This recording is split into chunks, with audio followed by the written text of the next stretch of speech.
Today, the President of the United States opens the National Conference on Industrial Safety. This meeting, being held at the invitation of President Truman, is attended by more than 1,500 leaders from business, labor, state, and federal government who have gathered here in the Departmental Auditorium in Washington, D.C. The Chief Executive will be introduced by the Secretary of Labor and General Chairman of the conference, the Honorable Morris J. Tobin.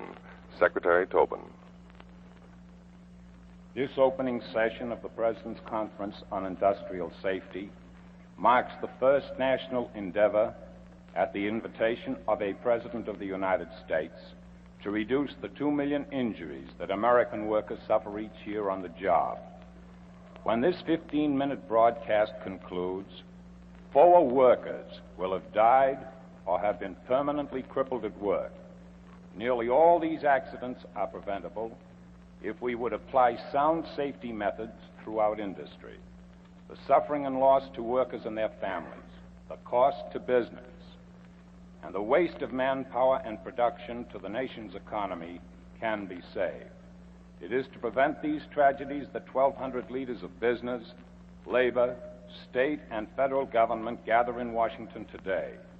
All of us here are determined to press a program of voluntary action to check these needless losses in men and money.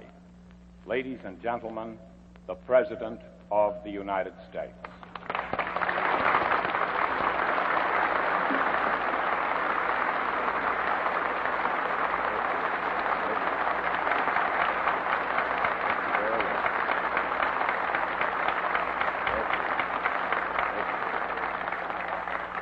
Thank you very much. Secretary Tobin, ladies and gentlemen, I'm very glad to welcome you here today to this conference on industrial safety. You're meeting in the interest of one of the highest purposes of mankind, to save human lives. Your presence indicates your firm resolve, which I share, to reduce the present tragic toll of 2 million injuries a year in industry. You are meeting to consider a long-range cooperative program of action to improve industrial safety. The program has been worked out during the past few months by some 500 persons from industry, labor, state and federal governments, insurance companies, and private safety organizations. These men and women have given generously of their time. I believe you will find their work good and the program they have developed a sound and practical one. I hope you will perfect this program in the next few days. I hope that you will accept it and that you will put it into practice in every workplace in the whole country. Your committees have shown how this job can be done. They have pointed out the practical steps that the organizations you represent can take to apply tested safety measures throughout American industry. When you accept this program, it'll be a challenge to each of you personally to see that action results. I am sure that action will result from this conference. The same kind of action we've been getting from highway safety and fire prevention conferences. Since we started the Highway Safety Conference nearly 3 years ago, we've been making steady progress toward reducing highway accidents because the people most directly concerned are working hard to put the program into practice.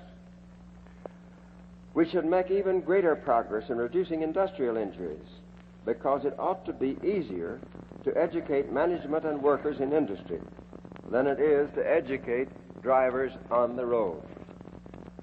The job of reducing industrial accidents is primarily a job for employers and workers. They are the men and women who bear directly the cost of the suffering of unnecessary accidents. When businessmen understand how expensive it is to lose productive time as a result of accidents, they will be prepared to make the small investment in equipment, in training, and in supervision that a safety program requires. When working men and women understand the loss of wages and the human suffering that result from work injuries, they will be prepared to cooperate in developing such programs and in observing safety rules. All of you here can play an important part in achieving better safety practices. Those of you from business and labor groups should consider yourselves as ambassadors of safety with employers and labor unions. Insofar as government action is concerned, the state governments have the principal responsibility for helping to make workplaces safe. For that reason, I wrote personally to every governor inviting him to attend this conference or to send his designated representative. I hope the chief executive of each state will take a personal interest in the success of this industrial safety program. Many of the states have already made remarkable progress. I'm informed, for example, that the industrial safety program of the state of Rhode Island has resulted in 36% reduction in industrial accidents over the past 4 years. Suppose we could get that result in every state in the Union, and we can if we try. Wouldn't it be remarkable? I promise you all the help that the federal government can give. The role of the federal government, as I see it, is primarily to stimulate cooperation for safety and to encourage the use of the best methods and standards. Technicians from the federal government, working through state agencies, can help to install the safety programs in business establishments and help to solve the many technical problems involved. In addition, I have recommended that the Congress authorize federal grants to state labor agencies to strengthen their industrial safety activities. The federal government and the states spend many millions of dollars a year to rehabilitate injured workers. It's only common sense to do what we can to prevent injuries in the first place.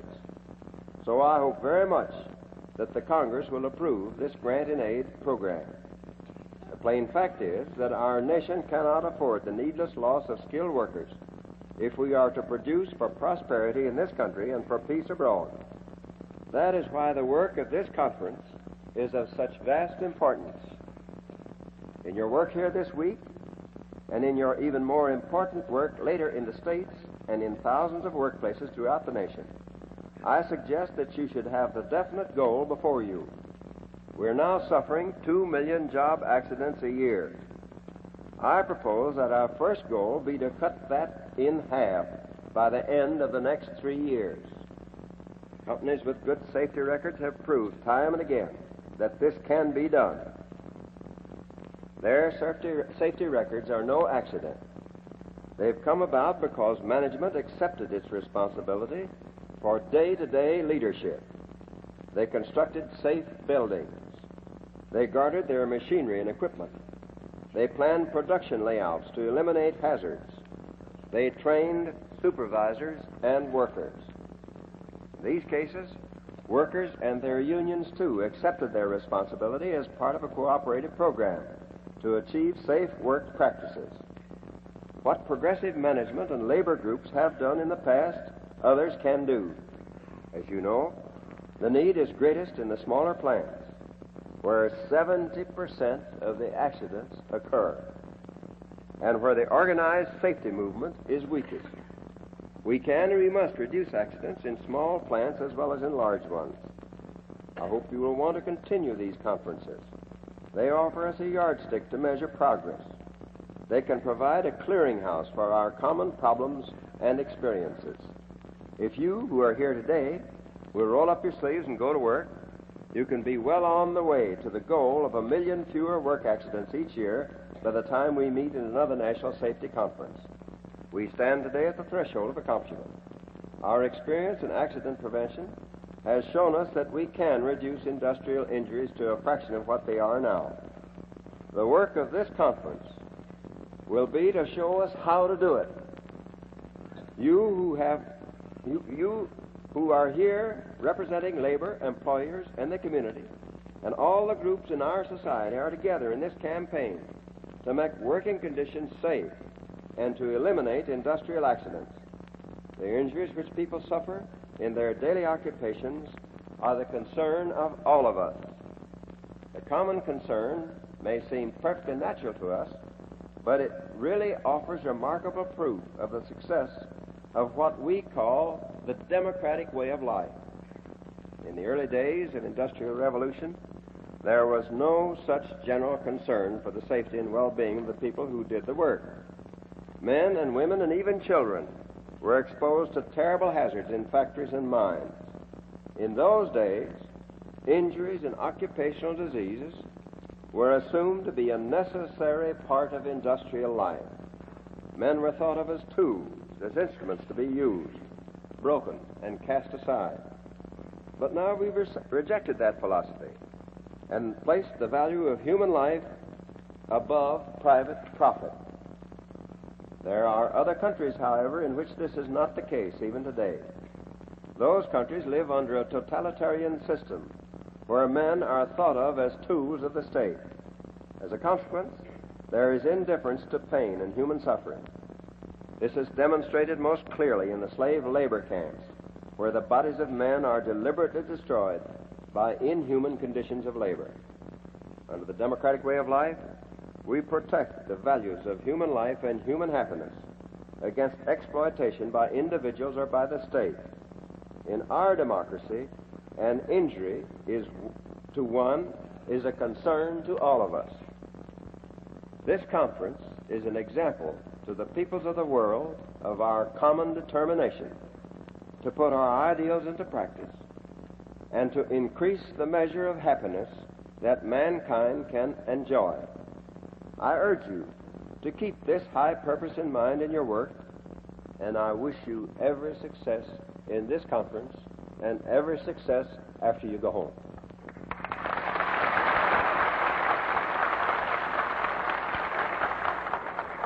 You have heard an address by the President of the United States at the opening meeting of the National Conference on Industrial Safety. This meeting is being held in the Departmental Auditorium in Washington, D.C., under the general chairmanship of the Secretary of Labor, the Honorable Morris J. Tobin. More than 1,500 leaders from business, labor, state, and federal government were invited by the President to this conference to develop long-range cooperative action to reduce industrial injuries. This program came to you from Washington.